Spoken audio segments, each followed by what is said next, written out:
Welcome back. A new school year has begun and we're back to work, and I'm back to doing video blogs. I hope everyone had a great summer, but to all you students, parents, and education professionals, I wish you a happy new school year. I had a really good summer and did a lot of traveling this summer, and I noticed an interesting theme among my conversations on my travels. I was talking to a relative of mine who has 3 kids, and I was asking him how his kids are doing, and he described his 2 daughters as being very settled in their careers, happily married, and his son, by contrast, had really struggled through life, had a hard time in school, had a hard time finding himself, was doing a little better, but it had been a challenge. Then, a few days later, I was talking to a family friend asking about his 2 children, one of whom was in a happy relationship, had found a career that was very fulfilling, doing very well, living in Washington, D.C. The other child was living at home, bouncing from job to job, dropped out of college. Now, I deliberately avoided pronouns, but it won't surprise you that the theme here was that the first was his daughter and the second was his son. Then I was sitting in the airport, overhearing a conversation from a man next to me, and he was talking about his daughter who was on the honor roll and doing so well, and he was so proud of her, and his son was driving him crazy and doing terribly and always in trouble, and so on and so on. So it was fascinating to me that I kept hearing this theme repeated again and again and again.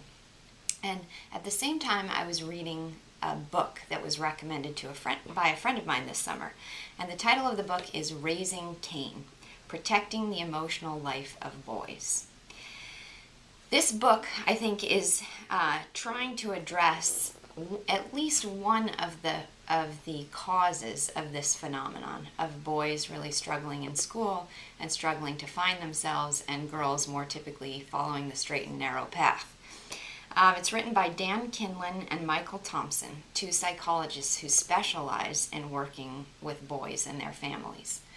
Now, the book addresses ways in which we go wrong treating boys the same as girls, and ways in which we go wrong treating boys as different from girls.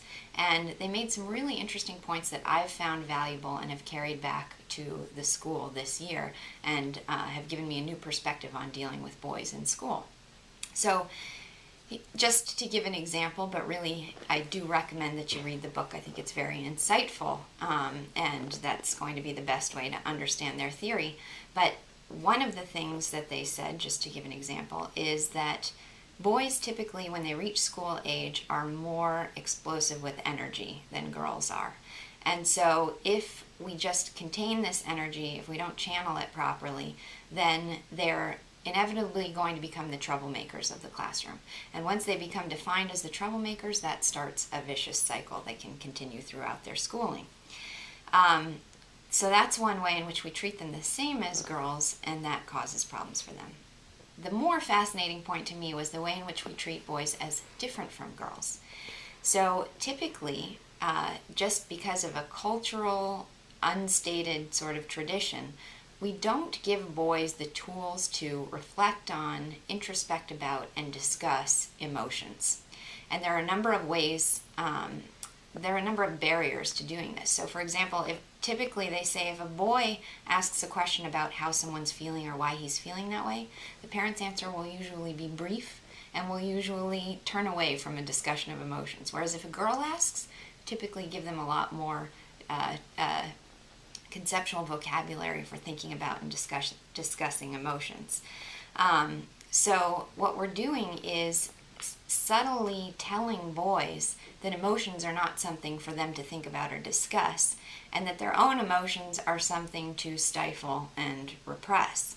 And this is extraordinarily destructive to a boy's psychology, because boys feel things too and need the ability to think about, the freedom to express, and the conceptual vocabulary to discuss their experience of emotions. So anyway, it's a fascinating book. I recommend it to parents of boys, to educators of boys, to people who were former boys, or to anyone who wants to understand the experience and psychology of a boy, which probably pretty much covers you all. So hope you like it, and I look forward to more discussions throughout the year.